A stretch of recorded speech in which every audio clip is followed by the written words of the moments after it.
So you think being a landlord is easy money? Well, what happens when that dream tenant turns into an absolute nightmare? That's what we're digging into today. We're going to unpack the really tricky legal maze landlords in New York have to navigate when things go south. We'll look at the laws, the labels that matter, and why sometimes it feels like there are no good options, all through the lens of one landlord's very real struggle. And where does our story kick off? Well, where else but Reddit, right? We've got a landlord from upstate New York, and they're in a tough spot. Their tenant isn't just not paying rent, they're getting hostile. This one quote here about the truck blocking everyone in, wow. It just perfectly sums up that feeling of total frustration and helplessness. You can feel it, right? This isn't just about the money anymore. It's about things completely falling apart. Okay, so let's get into the nitty-gritty. What exactly happened here?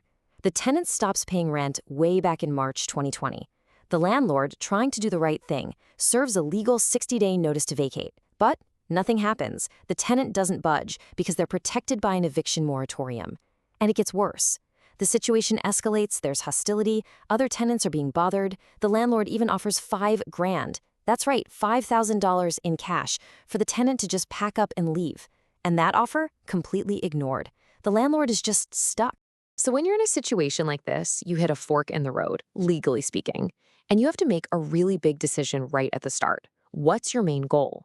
Are you trying to get the rent you're owed, or are you just trying to get your property back? Because that one choice, it changes everything about what you do next. And here are those two paths. On one hand, you've got a non-payment case. That's pretty much what it sounds like. You're suing to get the rent money. But on the other hand, there's something called a holdover case.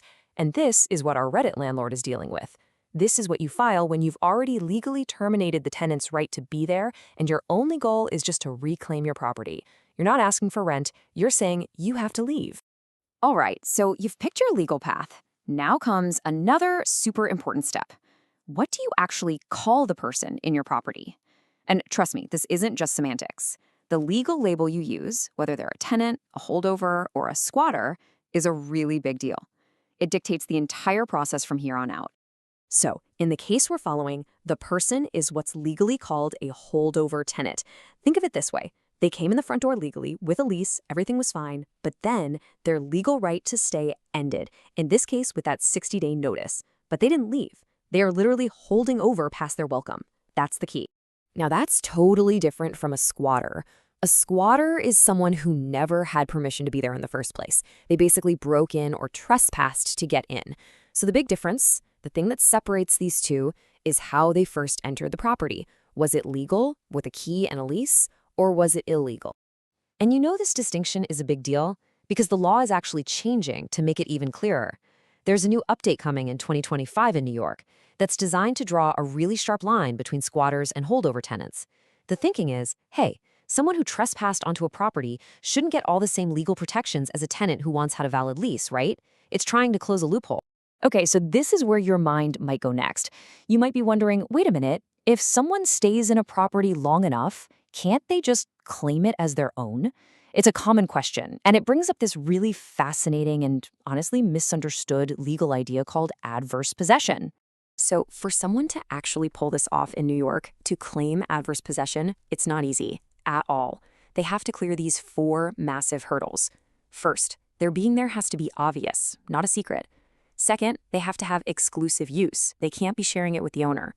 Third, their claim has to be hostile, which just means it's without the owner's permission. And fourth, and this is the real kicker, they have to do all this uninterrupted for 10 consecutive years. So yeah, the chances of your average holdover tenant doing this, almost zero. Okay, so if the tenant probably isn't going to end up owning the place, that's good news. But it doesn't solve the immediate problem. What can a landlord actually do? Let's circle back to our guy from Reddit and his very limited toolkit. He tried a bunch of things, but it felt like he was just hitting a brick wall every time. So why? I mean, just look at this. He serves the legal notice, ignored, thanks to the eviction moratorium. He offers a generous cash for keys deal, also ignored. He even thinks about just towing the truck that's blocking everyone in, but his own lawyer says, don't do it. It could look bad in court and hurt your case. You can see why he felt like his hands were tied. He was totally hamstrung. And here's the really crucial takeaway from all this. Every single thing the landlord did was reactive. He was playing defense, trying to fix a problem that was already a huge mess. It really makes you wonder, doesn't it? Could this whole nightmare have been prevented before it even started? And that brings us to what might be the single most important point of this whole explainer. Prevention is so much better than a cure. The smartest landlords don't spend their time reacting to problems. They focus all their energy on making sure those problems never happen in the first place. And where does that begin? It starts way back at the beginning, with how you market your property and screen your applicants. Seriously, think about your marketing as your first line of defense. Doing things like creating a really good video tour, that's not just about looking slick and professional, it's actually a screening tool. It gets your property in front of more people, which means you get a bigger pool of applicants to choose from. And when you have lots of choices, you can be picky. You can check every reference, run that credit report, and be really thorough. It's the best way to lower your risk of ending up in the exact situation we've been talking about. And this whole story just perfectly highlights the tension at the heart of the issue. It's a delicate balancing act, isn't it?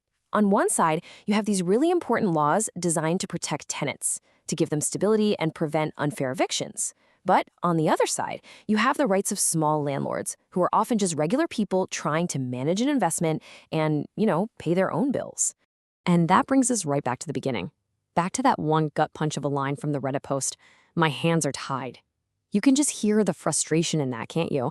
It's the sound of a small property owner who feels completely tangled up in this legal web, totally powerless, while their property and their financial well-being are basically being held hostage. So we want to leave you with this question to think about. In a system that's built to protect the vulnerable, and that's a good thing, finding the right balance is absolutely everything.